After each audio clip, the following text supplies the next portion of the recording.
मैं स्वयं ये भी क्या लाठी मार रहा, मेरे हुए साथ में लाठी बरसाने से क्या फायदा? अगर मैदान है तो जिंदा आदमी साथ आगे मत मारे। और मैं सभी संगठन से कहता हूँ, अगर समाज की समिति की तरफ से अपन का हराम होना चक्का जाम करने का, तो एक एक लाठ और एक एक हथियार साथ लेकर आ रहा है। आरक्षण की हमारी 11 सूत्रीय मांग है, उनके विरुद्ध में, उनके साथ में, उनको प्राप्त करने के लिए हम आंदोलन कर रहे हैं। उन मुकदमों को हटाने के चक्कर में ये हम आज सभाएं रखी थी और एसडीएम साहब को हमने ज्ञापन दिया है। लाठी चार्ज के विरोध में भैरों घाट में धरना दिया था। वहाँ धरना शांति प्रिय 8 घंटा रखा गया। पुलिस ने 20-30 लोगों के ऊपर मुकदमा दर्ज किया। उसी मुकदमे के विरोध में आज एसडीएम कार्यालय के ऊपर धरना दिया गया। रणनीति बनाई आगे की, अगर रणनीति का तय चाल करके मैं प्रदेश की सरकार ने गिरने की कोशिश करेंगे। जुर्म की टक्कर में ज्योतिबा फूले, ज्योतिबा फूले, सावित्रीबाई फूले, सावित्रीबाई फूले। साथियों, 15 सितंबर को हमारे समाज के बंधुओं के साथ इस निकम्मे प्रशासन ने जो ज्यादती की, उसकी हम घोर भर्त्सना करते हैं। अभी ये पुलिस वाले डंडे लिए घूम रहे हैं। मैं इनको चैलेंज कर रहा हूँ, आज का हमारा जो प्रदर्शन है बहुत शांतिपूर्ण रहेगा। इनको डंडे दिखाने की जरूरत नहीं है। जिस दिन हम डंडे लेके संघर्ष के लिए तैयार होंगे, उस दिन हम सब डंडे लेके आएंगे। और हमारे ज्योतिबा फूल के वंशजों में इतनी ताकत है कि हम सबसे टक्कर ले लेंगे। मैं तो ये उदयपुरवाटी के प्रशासन को चेताना चाहता हूँ कि हमारे जो उदयपुरवाटी के सुप्रीमो रामनिवास जी चेयरमैन है, इन्होंने जाके तो वहाँ जो धरना है उसको उठवाया। उसके बावजूद उन्होंने धोखाधड़ी करके हमारे बच्चों और हमारे साथियों पे मुकदमे लगा दिए। लेकिन साथियों, ये मुकदमे इनको झकमार के हटाने पड़ेंगे। धीरे धीरे अपना आंदोलन बहुत सुव्यवस्थित चलेगा। जो कमेटी अपन ने बना दी है, वो कमेटी जो डिसीजन करेगी उसको अपने को सबको मानना है। और इस कमेटी के आपने मुखिया किशोर जी छापोली है। साथियों, किशोर जी ने आज ही सफेद कफन बांध लिया है सर पे। मैं ये कहता हूँ, ये आदमी सबके लिए तैयार है, लेकिन अपन को पीछे रहना है इनके। जहाँ ये जाएंगे वही जाएंगे, जो ये आदेश करेंगे उसी का पालन करेंगे। इस एसडीएम को मैं आगाह कहना चाहता हूँ, जब वहां जाके ये हाथ जोड़ के बोला कि रास्ता खोल दो, हमारे बच्चों ने इसका कहना मान के रास्ता खोल दिया। इसके बावजूद इन निकम्मे लोगों ने इनके ऊपर एफआईआर दर्ज करवा दी। कोई बात नहीं है, एफआईआर से कुछ नहीं होना, सब एफआईआर भी हट जाएंगी और भी हट जाएगा। मैं ये कहना चाह रहा हूँ, हम वो जो फूले के वंशज हैं, ये देर से जागे हैं, लेकिन जागे हैं तो हम सोएंगे नहीं। हमारी ये प्रक्रिया लंबी चलेगी। अरे मैं ये कहता हूँ, ये जो सरकार में बैठे हैं, यद्यपि मुखिया हमारा भाई है, लेकिन मैं ये कहना चाहता हूँ उसको भी आंख खोल लेनी चाहिए। ये जरूरी नहीं है केस कला बोर्ड बना दिया भाइयों, केस कला बोर्ड मतलब बालों वाला बोर्ड बना दिया और माटी कला बोर्ड बना दिया। अरे बस भी गया, अभी आगे में मारो भी मारे को बोर्ड तो बना दे, तो जो गरीब टावरा के लिए कोई स्कॉलरशिप हो जाती और कोई व्यवस्था हो जाती, कोई गरीबों के लिए, लड़कियों के लिए कोई व्यवस्था हो जाती। तो मैं इस मंच के माध्यम से हमारे मुखिया को भी बताना चाहता हूँ, कम से कम हमारे समाज की बात सुने। और जो हमारे समाज के साथियों के साथ 15 तारीख को जो अत्याचार हुआ है, क्या उसको दिखाई नहीं दे रहा? क्या अभी तक उनको इस बारे में बोलना चाहिए, स्टेटमेंट देना चाहिए, लेकिन घबराने की कोई जरूरत नहीं है। हमारे साथी जाग गए हैं और उदयपुरवाटी में जो लगाया गया उसके लिए आज पूरा राजस्थान संघर्ष कर रहा है। साथियों, चिंता की बात नहीं है, युवाओं को साथ रहना है और युवाओं को हमें साथ लेके चलना पड़ेगा। मैं ज्यादा समय नहीं लेके इतना समय ले रहा हूँ। बहुत बहुत धन्यवाद। साथियों, ये एक हमारे साथ और हमारे समाज के साथ ये बहुत अन्याय की जा रही है। इस प्रक्रिया में आप जी जान से सभी लगकर इसका सहयोग करें और वक्तव्य होता है। मैं तो आप समिति की तरफ से निवेदन करना चाहता हूँ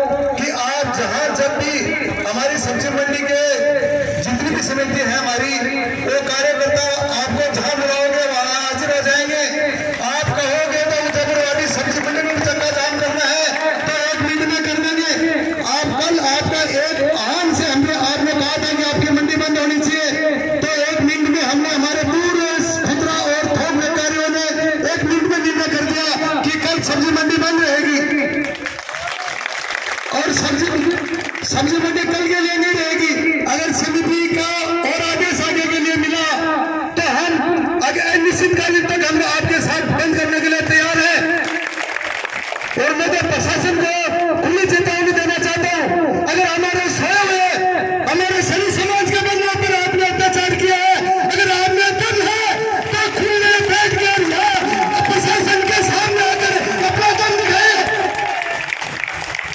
स्वयं ये भी क्या लाठी मार रहा, मरे हुए साथ में लाठी बसाने से क्या फायदा?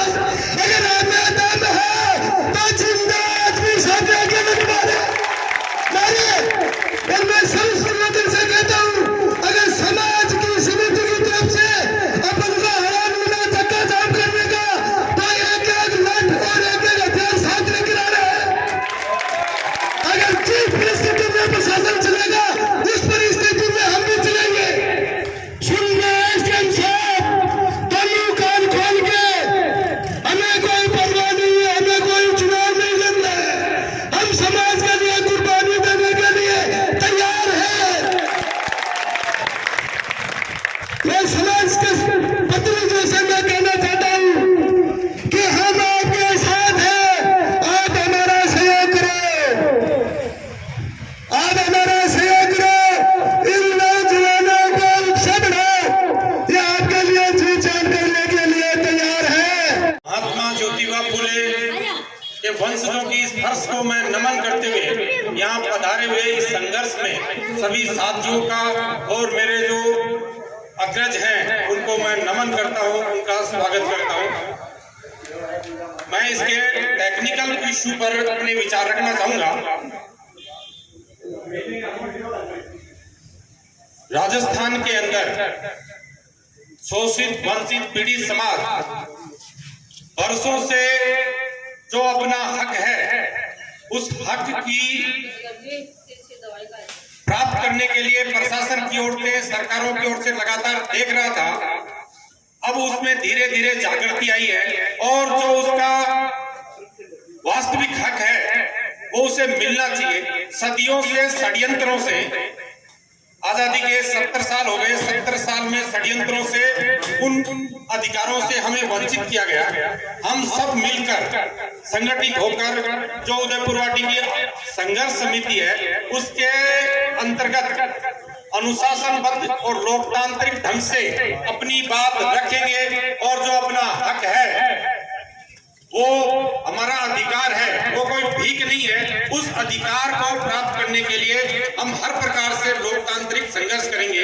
इसके लिए सब लोगों को अपना पूर्ण समर्पण करना आवश्यक है। अगर कोई ढाणी देहात में बैठा आदमी, गांव में बैठा आदमी ये सोचे कि मैं दूर हूं और मैं जाऊंगा, क्या होगा?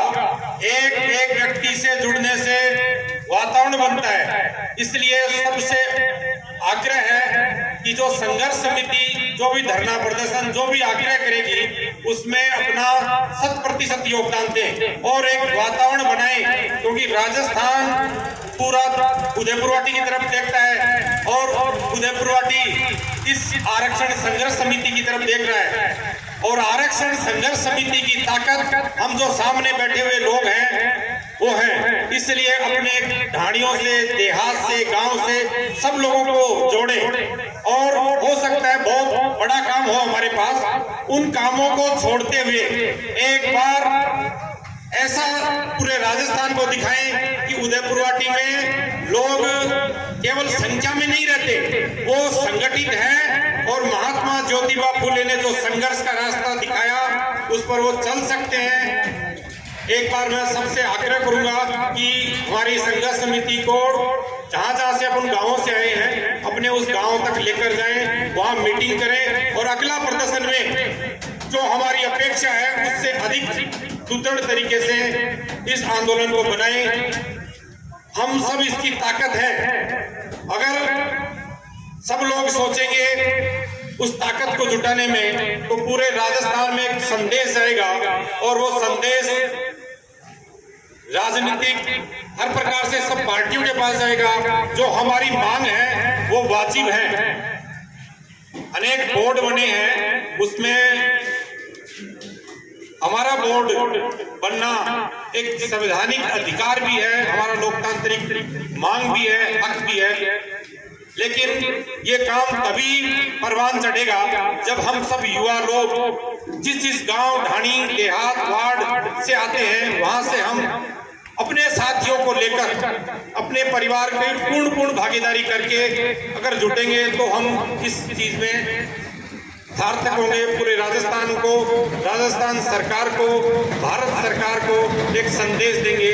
जय ज्योतिबा फुले, जय भारत। किशोर छापोली, माली सैनिक संघर्ष समिति का संयोजक। इस केंद्र के माध्यम से ये बताना चाहूँगा कि हमारे आरक्षण की हमारी 11 सूत्रीय मांग है, उनके विरुद्ध में, उनके साथ में, उनको प्राप्त करने के लिए हम आंदोलन कर रहे हैं। और विशेष आज का जो कार्यक्रम था वो हमारा ये था कि जयपुर में जो हमारे समाज के बंधु लोग हैं और भैरू घाट में जो हमारा कार्यक्रम हुआ था उसमें भी हमारे लोगों पर मुकदमे लग गए। उन मुकदमों को हटाने के चक्कर में ये हम आज सभाएं रखी थी और एसडीएम साहब को हमने ज्ञापन दिया है। और जब तक हमारी ये मांगें पूरी नहीं होंगी तब तक हमारा ये आंदोलन निरंतर गति से चलता रहेगा। जय हिंद, जय भारत। सरपंच प्रतिनिधि छापोली, आज हमने जो एसडीओ कार्यालय उदयपुर वाटी में धरना किया है उनके सामने, वो हमारे 15 सितंबर को सैनी माली समाज की जो बड़ी मीटिंग हुई थी लाखों की तादाद में, और उसके विरोध में 16 सितंबर को फिर हमने भैरू घाट में चक्का जाम किया था माली सैनी समाज के जनप्रतिनिधि व युवा लड़का छात्रों ने। उसमें भी हमारे वो जयपुर में जो बड़ी मीटिंग हुई थी उसमें लाठी चार्ज के विरोध में भैरू घाट में धरना दिया था। वहाँ धरना शांतिप्रिय 8 घंटा रखा गया। उसमें एडीएम को ज्ञापन दिया गया था कि हमारे ऊपर कोई भी मुकदमा न लगे। उसके विरोध में फिर भी पुलिस ने 20-30 लोगों के ऊपर मुकदमा दर्ज किया। उसी मुकदमे के विरोध में आज एसडीएम कार्यालय के ऊपर धरना दिया गया और सीएम साहब को ज्ञापन दिया गया। प्रदेश के अंदर जो राजस्थान की सरकार है दमनकारी नीति के तहत जो सोया हुआ लोगों के ऊपर लाठीचार्ज करवायो, इसके खिलाफ आज सांकेतिक धरना देकर एसडीएम साहब ने आज ज्ञापन दिए हैं और रणनीति बनाई आगे की। अगर रणनीति का तय चाल करके मैं प्रदेश की सरकार ने गिरने की कोशिश करेंगे। अगर हमारी मांग मान ले तो ठीक है, नहीं हम उग्र आंदोलन भी करेंगे। क्योंकि अगर देश के अंदर 370 धारा हट सके तो हमारा हक और हुकूक के लिए राजस्थान की सरकार और प्रदेश की सरकार और देश की सरकार भी कौन झुक सके।